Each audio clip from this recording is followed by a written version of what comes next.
Today we're going to be discussing what's the best firearm for self-protection for beginners. This is all my opinions. I've been shooting since I was about 8 years old. I'm no stranger to guns. This is what I think the most important thing about buying your first weapon is. And a lot of people don't talk about this. You guys and girls need to be honest with yourselves and decide if you're going to be shooting it often or training with it often. The biggest thing I see with the people that get their first firearm, they don't train with it. And that's okay. As long as you know how to use it in a dire situation, I think that's perfectly fine. And I think probably 90% of gun owners don't take their firearm out and shoot it often. They just have it and they keep it in case of an emergency, and hopefully they never use it in their lifetime. If you're honest with yourself and you think that's you, this is definitely the video for you. I'm speaking a lot about being honest with yourself and deciding if you're actually going to use your firearm that often and train with it. Most people that do have them, they don't clean them. I purchased a lot of used firearms. I've gotten some that are 50 years old and never been cleaned once. Like I said, again, that's okay if you don't plan on shooting every week and you never get around to using it. As long as you know how to load it, keep it pointed in a safe direction when you're not using it, and whenever you do need it, that you know how to pull the trigger and use it. I think that's just totally fine. Don't get a gun that you just think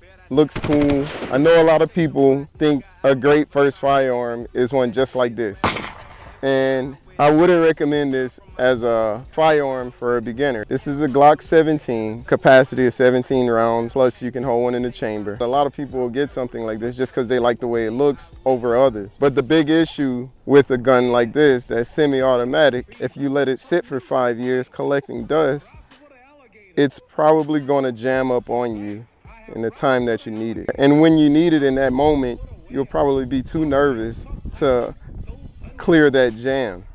And another thing with these types, there's a lot of people out there that don't feel comfortable carrying a firearm like this with one loaded in the barrel. But that's another reason I wouldn't pick this as a first firearm. Another thing you need to decide on, what purpose do you want this firearm to serve? Do you want it to serve as protection for when you're at home? Do you want it to serve for protection when you're traveling in your vehicle? Or do you want it to serve for protection always on your body? Like, do you want to carry it? Do you want to carry it concealed? Do you want to open carry it? These are all things that play a factor in choosing your first firearm. And I'll give you 3 different types of firearm to fill those 3 categories, because I think that's the main 3.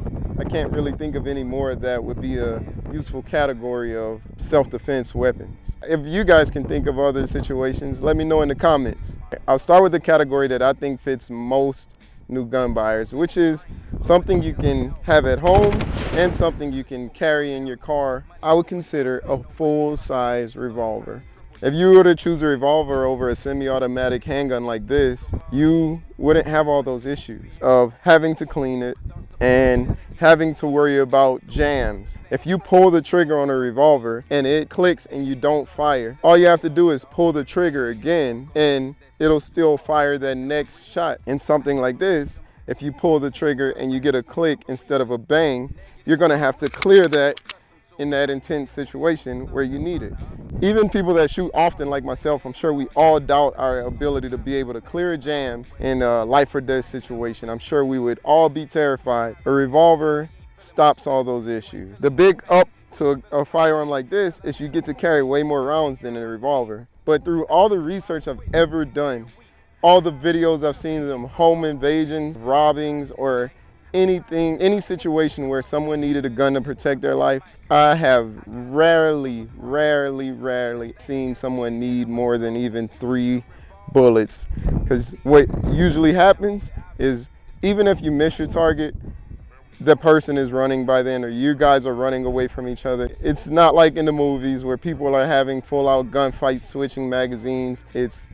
You're in a situation, you use the gun to protect yourself, and you might get to fire 3 rounds. If you can find videos where someone needed more than 3 rounds, please send me the links to that video and comment below and show so we can all see this, because I've done a lot of research and I've never really seen no reason to need 17 plus 1 rounds. Also with the revolver, you don't have to feel uneasy about carrying one in the chamber. Some people carry a firearm like this and they don't carry one in the chamber, so whenever they need it, they have to rack the slide back just to load their first round.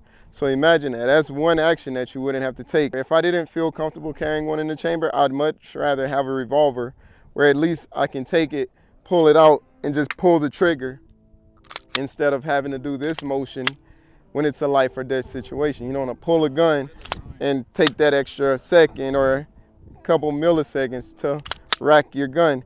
And when you rack it, you're hoping that when you rack it, it actually slides completely into battery with no malfunctions. And that's another issue you wouldn't have with the revolver. With the revolver, you can keep all your rounds in the cylinder.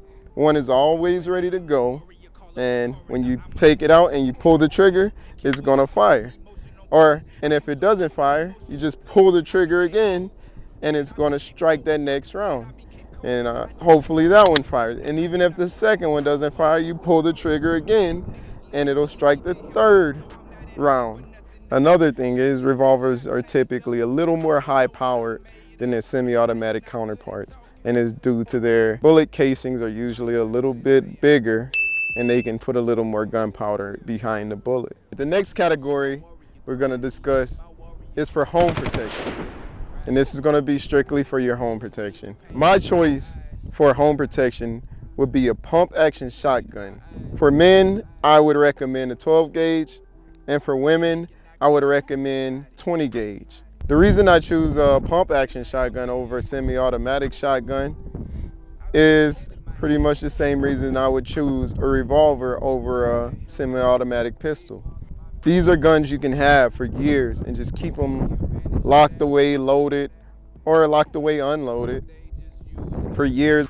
And whenever you need them, even if you shot them through the years and never cleaned them, they have the best chance of still firing and not jamming up on you. Also, I think a shotgun, hands down, is the most devastating round in a home defense situation. And I'll also give you guys a demonstration, the damage that a shotgun can do versus a handgun, and why I would always choose a shotgun over a handgun for self-defense.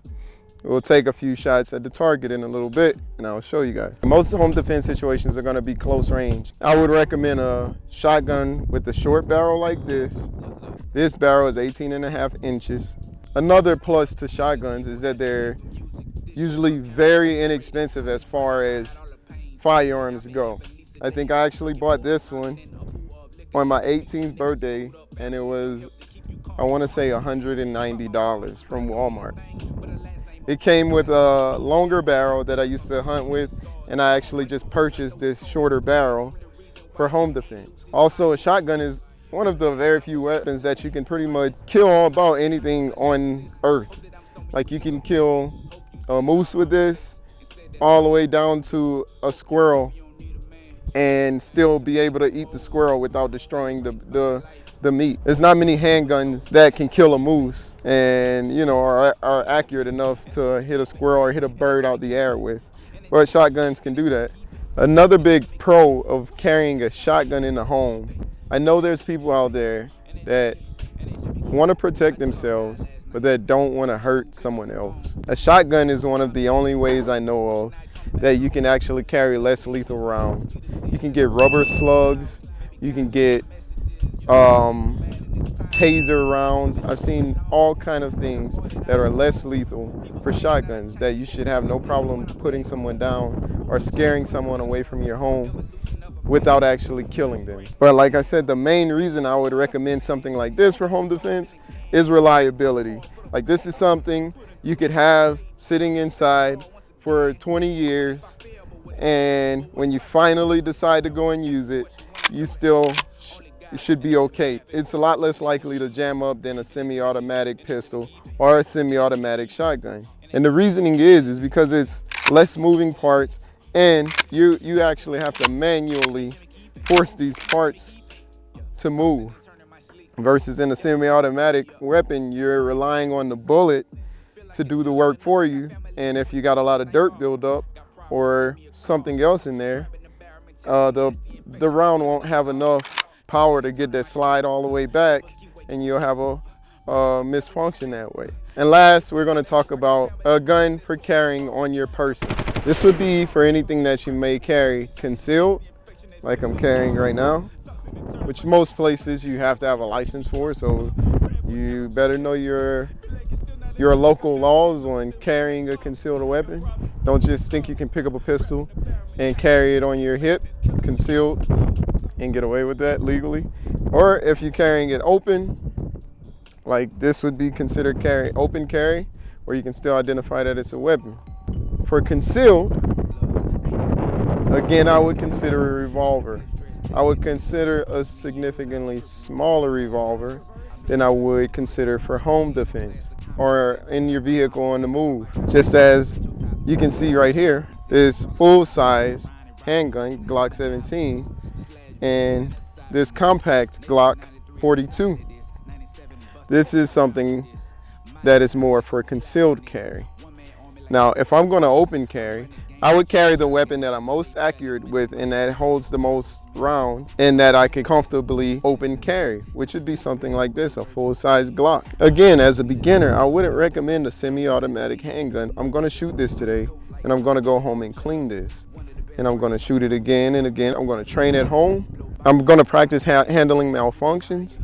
But if you know you're going to get your first gun and it's probably not going to be you, don't go for something like this. But if you were to conceal carry, I would consider a revolver that's small like this handgun here that you can comfortably conceal carry. So that's my recommendations for in the home and on the move in your vehicle and on your person. Okay, if you haven't noticed, I did not recommend a specific make and model of a handgun, and I purposely did that. I want to keep this video relevant, and guns change. So if I say a specific gun right now and you're looking at this video a year or two from now and I'm still saying that gun, it may not be relevant, it may not be the best gun at the time. So what I would always recommend is do your research. Once you decided what you're going to use it for, let's say you decided that you want a gun for home defense and to be able to carry in your car. Like I said, I recommend a full-size revolver. What you would I want you to do is go to YouTube or go to Google and look up different opinions on what is the best full-size revolver for self-protection. So you get whatever current firearms are out there on the market at that time. And if you're looking for pump action shotguns, which is another recommendation of mine, again, go to YouTube. What are the best pump action shotguns for self-defense? That's what I want you to look up. I don't want to give a specific because that could change in the next year or in the next 6 months. I want you to have whatever's the best at that time. The number one thing for any person in a self-defense situation, I believe, is reliability, and that is why my recommendations are where they are. You want whatever gun is going to fire when you pull the trigger and fire again if you need to pull the trigger more than once. And in my opinion, even over a shotgun, a revolver is the most reliable. There's no jams in a revolver. Revolver above all in reliability. What I want is for you, whoever needs this firearm in a life or death situation, I want it to work for you whenever you need it. That's why my recommendations are where they are. Again, if you're a new shooter, I would not recommend semi-automatic anything because most of you guys aren't going to be out there cleaning your guns all the time and things like that. And just so you know, even if you have a semi-automatic weapon and you don't shoot it, you still should be cleaning them. They still build up dust sitting in storage and moving around in your car. So you still want to clean them. And believe it or not, a lot of them, they are very easy to get dirty enough to where they're going to jam on you guys. If you end up choosing a semi-automatic handgun for self-defense or semi-automatic anything else, again, I would recommend going to YouTube or going to Google and doing some research on what are the best semi-automatic of that firearm for home defense or self-defense or whatever it may be. Look it up because they change yearly. I'm going to do a quick demonstration on the difference between a shotgun and a handgun and why I would hands down choose a shotgun over a handgun for home defense. And another thing, whenever you're looking for your shotgun, is you want to learn the different ammo types. You do not want to be protecting your house with something that you should be shooting birds with. You want to do some research and figure out what different shotgun rounds are. There are some rounds that'll shoot 500 tiny little BBs and won't do much damage, and then there are some that'll only shoot 9 larger BBs. So you really want to do your research on what type of ammo you're putting inside of your shotgun if you're going to use it for home protection. And that also goes with any gun. You don't want to be loading your revolver with full metal jacket rounds either. You want to be loading them with hollow point rounds. You want to be loading them with the rounds that's going to do the most damage. So in that situation, you need it that it's the most effective. I'm taking 5 shots at a target, at a paper target about 10 yards away, which presents an ideal home invasion situation. And this will represent the revolver, 5 shots in the cylinder.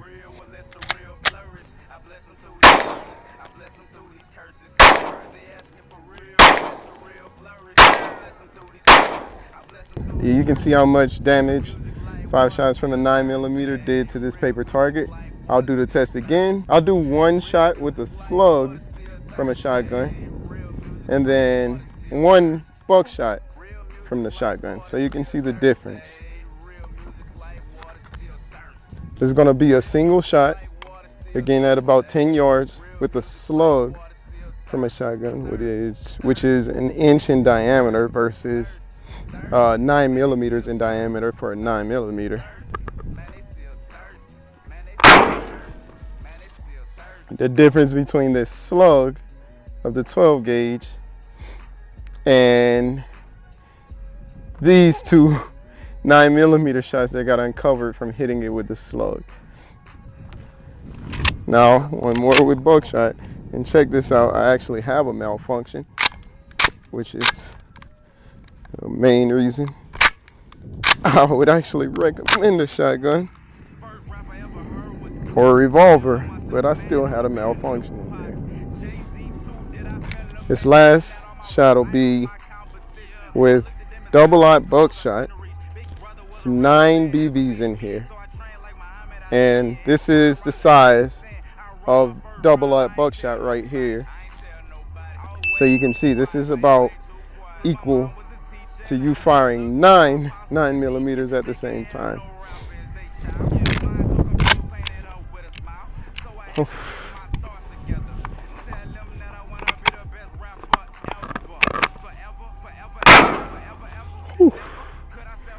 And check this out. This is the damage. Most of my group is packed here, but you can also see 2 pellets flew here, 1 here, 1 here. And these actually look like individually they did a little bit more damage than the actual 9mm by themselves. But this is my group here. And you can see why I would recommend 12 gauge over a handgun for home defense. This is a lot more damage in 1 shot than this is. You were made for this. Yo, I was made for this. You were made for this. Man, I was made for this. Yo, I was made for this. Man, I was made for this.